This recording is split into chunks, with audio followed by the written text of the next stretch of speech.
This week on the Shrine of Secrets, we got Scourge Hook Floods of Rage from the Onryo, Machine Learning from the Singularity, Corrective Action from Jonah, and Windows of Opportunity from Kate. On the killer side, Scourge Hook Floods of Rage is our only paid DLC perk this week, so if you don't want to buy the Sadako Rising chapter from DbD, this is the only other way that you're going to get this perk. It's a pretty solid perk. It gives aura reading every time a survivor is unhooked from one of your Scourge hooks. It shows you the aura of the other 3 survivors who weren't just on the hook. So you can use it, it randomly pops sometimes when you're in chase with somebody else. If you're struggling to find somebody after you get your first down and hook, it can be good for finding them. And of course it fits very nicely onto killers like Nurse and Huntress who really benefit from having a lot of aura reading in their build. And Machine Learning from the Singularity is a very strong perk. It sounds a bit confusing, like when you damage a gen it becomes compromised, you can only compromise 1 gen at a time. When a compromised gen is completed, then you get the benefit. But that benefit is very strong, you get haste and undetectable for a long period of time. Fit very nicely on a lot of M1 killers like Ghostface, or if you want to stack haste on Clown with his yellow bottles, it can be very strong for that too. Very nice chase perk. But if I had to choose between the two, I'd definitely go for Floods of Rage, just because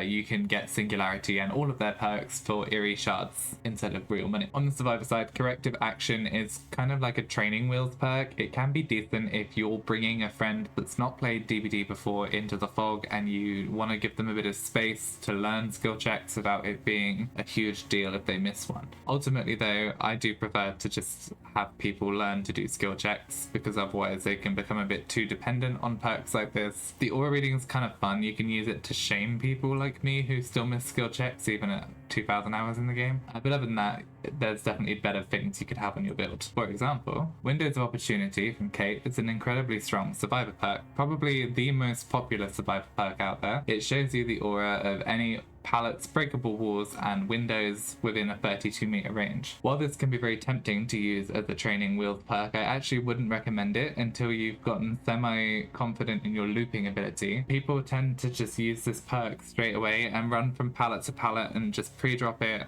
or drop it and run away again, which can give you a very strong first chase, but then you'll end up with a lot of dead zones in the map later for your teammates and yourself when you're in second or third chases. So I'd definitely focus on looping ability first and then use Windows of Opportunity to extend your chases. Overall, not the strongest shrine I've seen this week. We only got 1 paid DLC perk, but there are a few decent perks in there if you want to get them now rather than having to grind up the characters. That is an option available to you. If I had to choose between the 2 killers perks, I'd definitely go for Floods of Rage, and I'd go for Windows of Opportunity on the survivor side over Corrective Action any day. That's all from me. Have a great week. I'll catch you next week.